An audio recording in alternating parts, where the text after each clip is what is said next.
Hey, this is Matt Banker, owner and founder of Benchmark Growth Marketing. We do marketing for accounting firms. Today, I have the pleasure of presenting an episode where I'm talking with Matt Patrick. Matt is the owner of Patrick Accounting and Whirks, which is a company that does payroll and HR and insurance.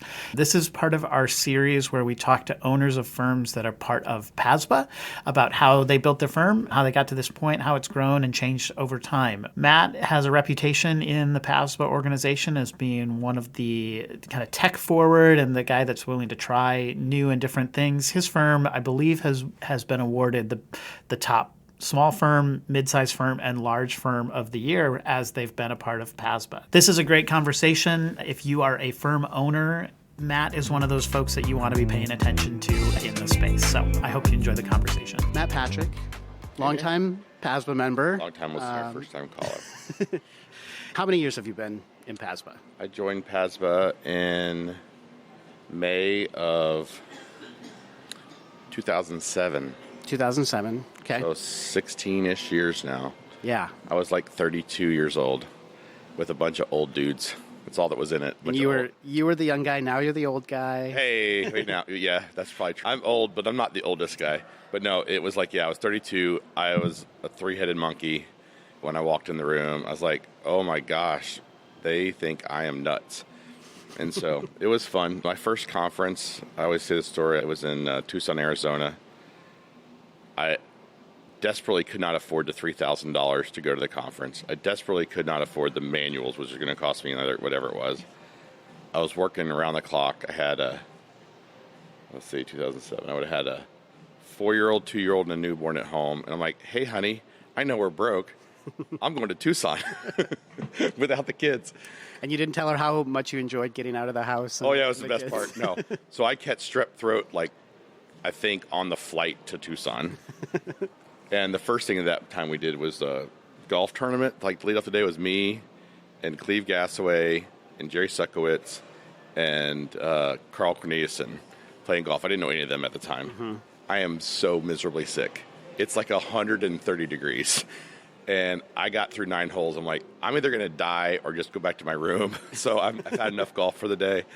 But yeah, so way different times. It was, my life changed. I was, I think Ray Bush 1,000%. I was on a forum on what was Arnie at the time, which was Thomson Reuters software. And he said, hey, you should look at this thing called NASBA. It was NASBA at the time. Mm-hmm. And I'm like, what's that? And he said, well, here's the link to the website. And all it had was a link to a website, then it had a link to a table of contents for the books. That was basically the whole website. Yeah. And they're like, we have an event, and it's going to cost you. I'm like, well, I want to know how to do all these things. So I buy the books. If I buy the books, I can get, anyway. So, yeah, it was life-changing for sure. Well, let's go back. Tell me about how you started your practice, why you decided to start, how you started from scratch, or did you buy someone else? Client zero, employee zero out of my house. So I worked first for Arthur Andersen. I was with Andersen up until Enron happened. There was a little sabbatical in the middle of that where I went to PwC for a year and back to Andersen. But I had been at Andersen for give or take 7 years when that happened. Enron happens. I move to Memphis, from Boston to Memphis. My wife's from Memphis, and went to work for Deloitte & Touche. Different experience at Andersen. Post-acquisition of the Memphis office of Andersen by Deloitte. A lot of fallout from that.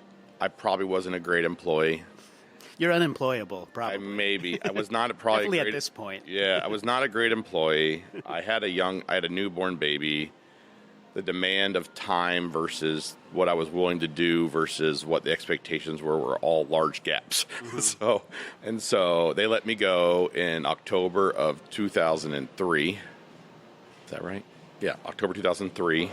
My daughter now she's 9 months old, and they gave me a 6-month severance package. And I went, oh shit, I'm about to be unemployed with a 9-month-old. This is not great. So I started looking around and trying to figure out what I was going to do, in life. And my wife said, hey, I have a coworker that needs a tax return done. And then I went to renew my CPA certificate at a pack mail franchise right by my house just to mail it in. The guy's like, hey, you're an accountant? I'm like, yeah. He's like, I just moved here. I need an accountant. I'm like, well, what do you need done? I'm just curiously asking. He's like, yeah, my other guy was doing some bookkeeping for me, and he did my tax return. I'm like, how much would you pay him? He's like, I don't know, it was like $500 a month. I could totally do that. Yeah. When you're unemployed, $500 a month. Hey, man, anything for $1. Yep. And then he said, hey, the guy just moved in next door, just bought that Allstate franchise. He needs the same thing, and he knew we were just talking about it. So don't talk to him. So I talked to him, and then that turned into, he invited me to a BNI, and within like a month, I had 30 new clients. I didn't know what I was doing. I didn't know what I was selling. I had bought a computer now at this point, a printer, and tax software, and that's all I had, and I was up and running. And you were doing whatever they needed. Anything for $1. Anything you could. I really quickly found, I was a tax person by trade, so tax was where I started. And then all of them used QuickBooks. All of them needed kind of the basics done. But, I also found that I love the tech side of accounting technology. I didn't know that really until I got into this. And so I quickly got into QuickBooks consulting or helping them implement an inventory system or integrate their point of sale into their books or whatever. And I just I enjoyed that.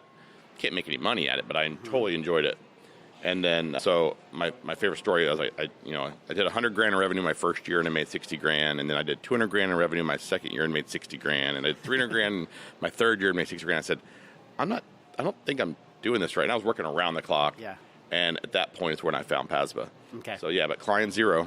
So how many years into your practice? I'd been in the practice about 3 years. Okay. When I joined PASBA. I wish I didn't even know about it. If I did, I would have joined it day one.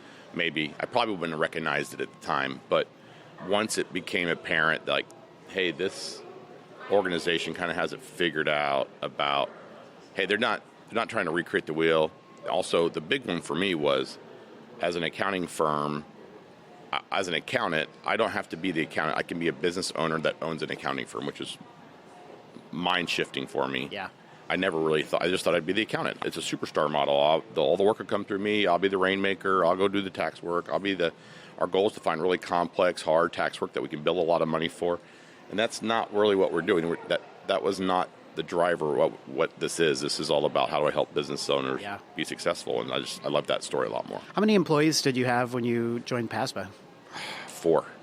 Okay. 5, something like that. I have a couple of them still. Just had one retire. But yeah, I mean, we were, I think it was 4 or 5 at max. I had a lot of helpers is what I had at the time. I was the person who was the professional, I say, and I had a bunch of helpers help me. I had a couple admin. I had a couple bookkeepers that did some tax preparing. I was still using some friends that worked in other firms to moonlight for me and do some tax return tax season. But I was getting it done, but it was, I remember sleeping in the office for 3 straight days around those times. And my wife would bring me change of clothes and make sure I had my toothbrush. And, hey, I could sleep on the chair for an hour or two. Those were miserable years. That was the year I was like, this has got to change or I'm going to die. I'm like 32 years old again. I don't think I'm going to live to be 35.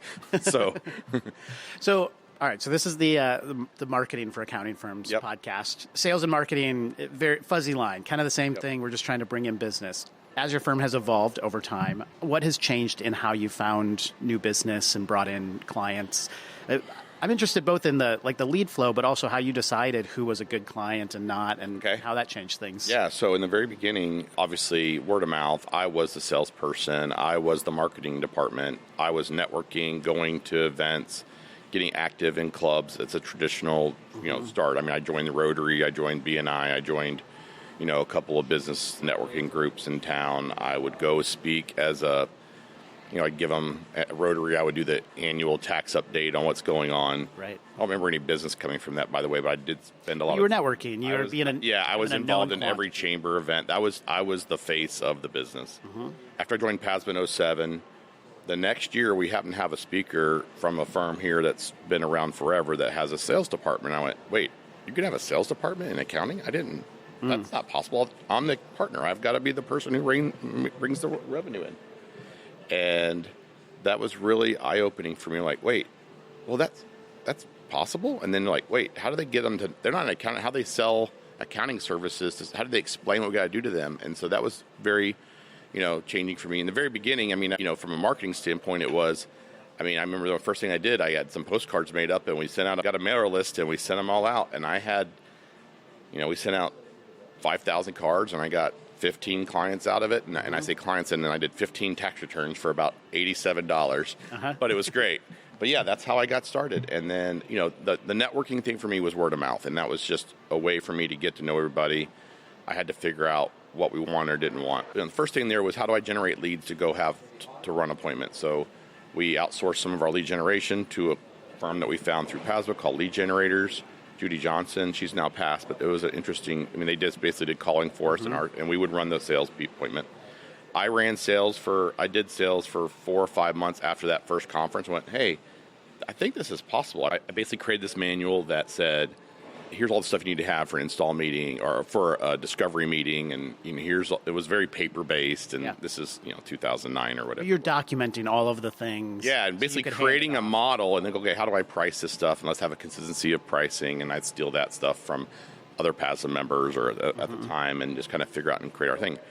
Well, at the end of that summer, I have a good friend of mine. He was in transition of his job, trying to figure out what he wanted to do. He was in his early 50s, and he was like, I want to find a job I could stay until I retire, but I don't know what that is. And I said, he had an MBA. He'd done marketing for big businesses, what he'd always done. He worked at Kimberly-Clark. He worked at Mattel Toys. He worked at St. Jude. And that's what he was doing when he left. It was he ran events for St. Jude on their tennis tournaments.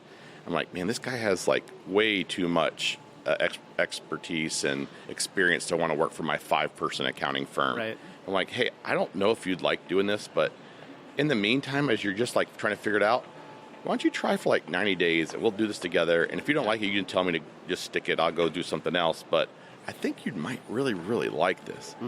And so I hired him in August of 2008, and he just retired in October of 22.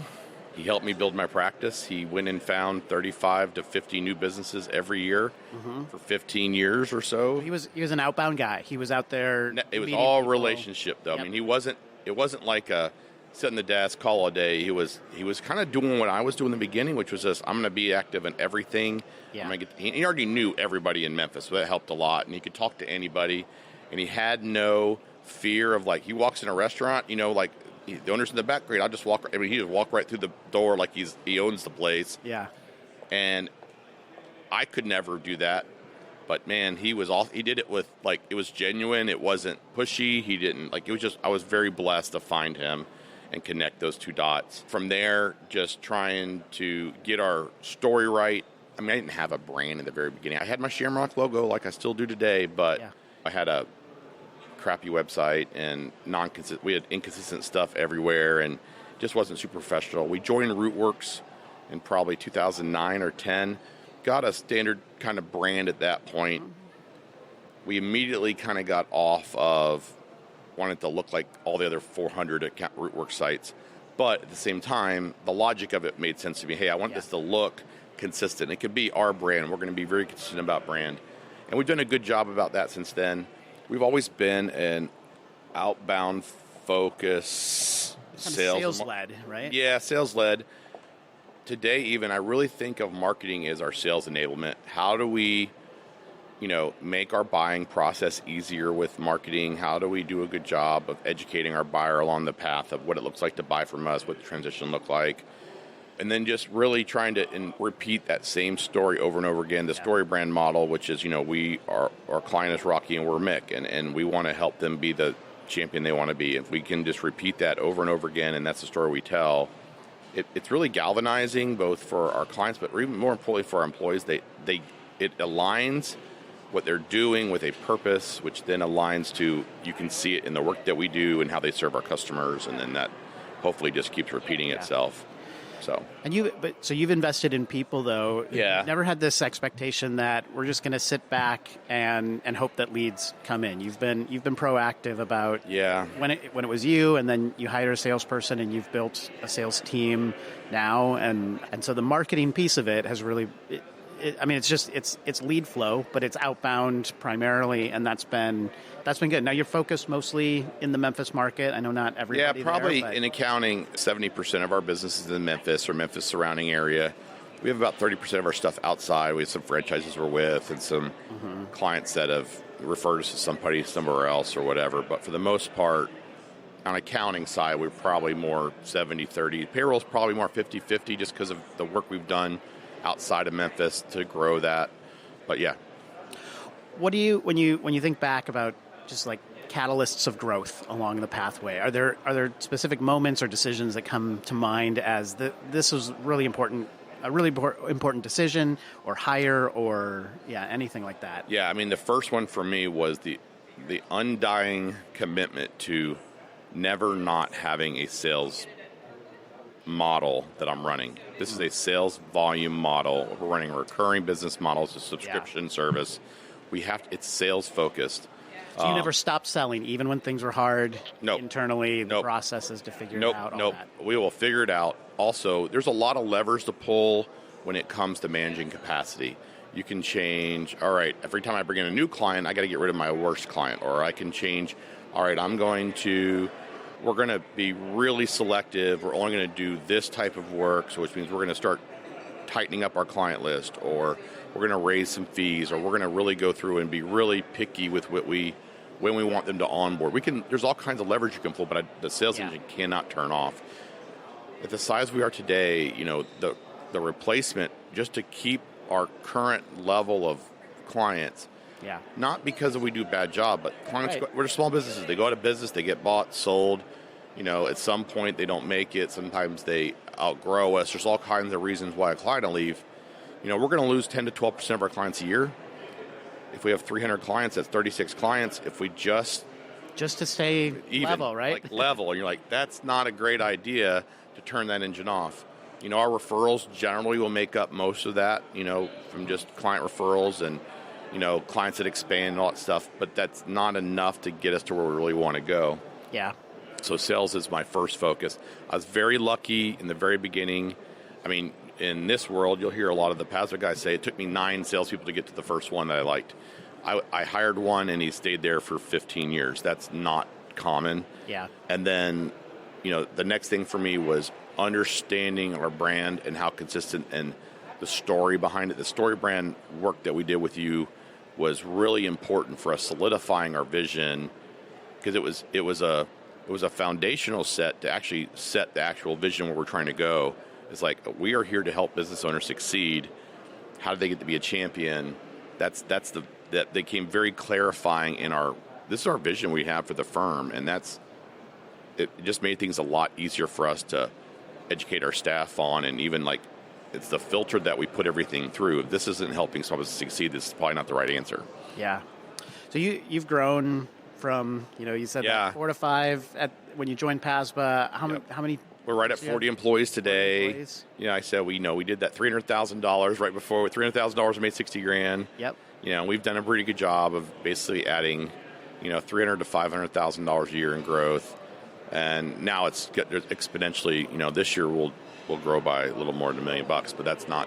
You get there eventually. It's a snowball. It's definitely a snowball. How has your role changed in the firm over time? A million different times? Yeah. No. Well, like I said, I was the chief accountant in the very beginning and chief wrench thrower, like I still am. I'm the chief wrench thrower because my job is just break stuff. Yeah. But yeah, I mean, I wore all the hats in the beginning. So it could be I was the tax preparer, tax reviewer. If there was a payroll issue, I would jump in there. If it was a tax meeting or client was buying or selling something or needed new software or whatever it was, I was the person. I don't think I did any tax returns for clients this year for the first time. I've done last couple of years. I haven't done it either. And so you're like, that's a big change for someone who, I have a tax guy. I have a master's in tax. Right. And so I would imagine I need to do that, but I didn't. But yeah, my role is way different now. My job is really leading people. My overall role is supporting my team. I have one client. It is the firm. My job is to treat that as my most important client. That's my strategic advisory client. That is my faux client. That is my people. I manage people, and my job is to develop people. That's my primary goal.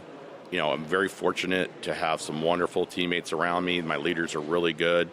They've all started, pretty much ground floor with us. We haven't not hired any outside leaders really. And to grow and develop them and see them succeed and what they do now to lead other people in our firm is I'm super proud of that. And it's probably the thing that it really changed my whole practice. I mean, it changed my life for sure. I know I have people I can 100% trust do the work. Yeah. And they're going to lead our people with the same vision of what we're going to try to accomplish. And I know they do it with a genuine heart for our success. And I'm so blessed. Yeah. What's next? What's the future look like for your firm? Yeah, that's a good question. You know, our goal is to help small businesses succeed. We've rolled out, doing employee benefits.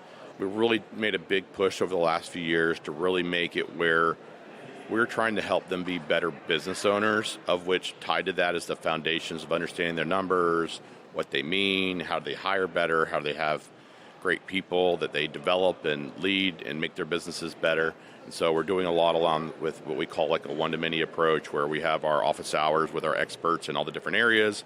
We have our workshops every month on different topics on how to be a better business owner. It could be anywhere from how to hire more effectively to how to compensate a salesperson, or it could be on just basics like understanding your financial statements, whatever that may be. Yeah. And our goal there is we want to be a resource for them.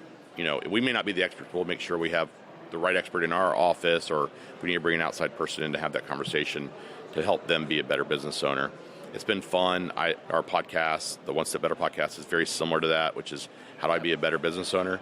And I love doing that because it gives us a chance, honestly, to just kind of get our thoughts in a line between Mike and I mainly, and kind of make sure we're clear on what we want.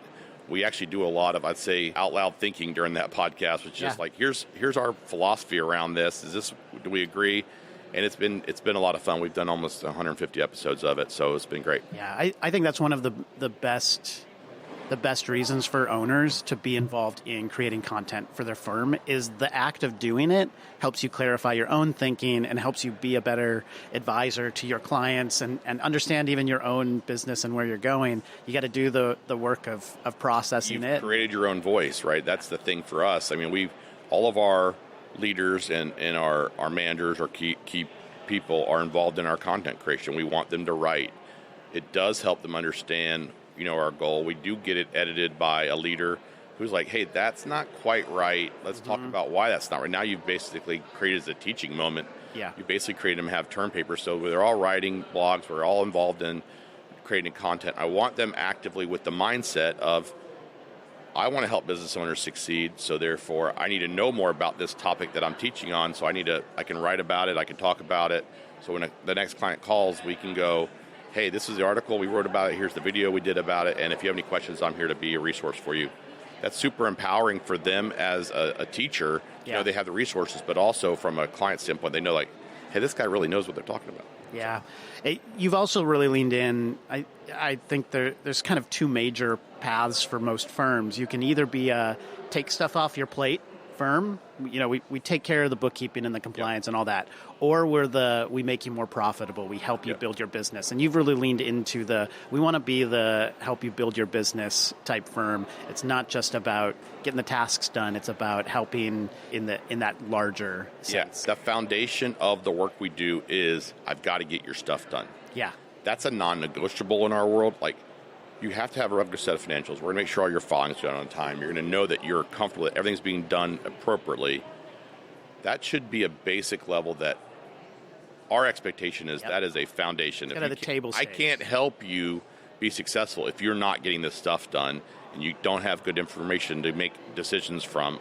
That's just doesn't make any sense to me. So that's our foundation. But step 2 of that is, now that that's done, where do you want your business to be? When everybody opened their business in the very beginning, they had a mindset of, I want to run a successful business, and I would love a place that people love to come to work every day. And I want to make some money, and I would love to see my people that work for me make a bunch of money too. And I want to, my customer, I want to help see them succeed, whatever that may be that they're in, and I love that story. My parents owned a small business, and that's kind of always I go back to. I'm like, man, if their accountant would have done a better job, they would have had their business was super successful, and it could have. Oh my gosh, it could have been even so much better. Just a little bit of guidance and help and support. They just didn't know what they didn't know, and so that's the part I love the most. I want to help that business owner succeed. Yeah, sounds like what you have done in your business and your firm, like that, you want to multiply that and turn that into how you serve your clients, but not not just through your team. Yeah, my able team. To Yeah, do for sure. impact more and help businesses and all that. Well, this is a great conversation. I know you talk to a lot of younger, newer firm owners and folks who are newer to PASBA. Is there a piece of advice you'd give them thinking back on your experience? I always start with use the concept of PASBA as your box. What am I doing? Don't look at how dated the content is or whatever. Use the wisdom in the room, but then create an action plan.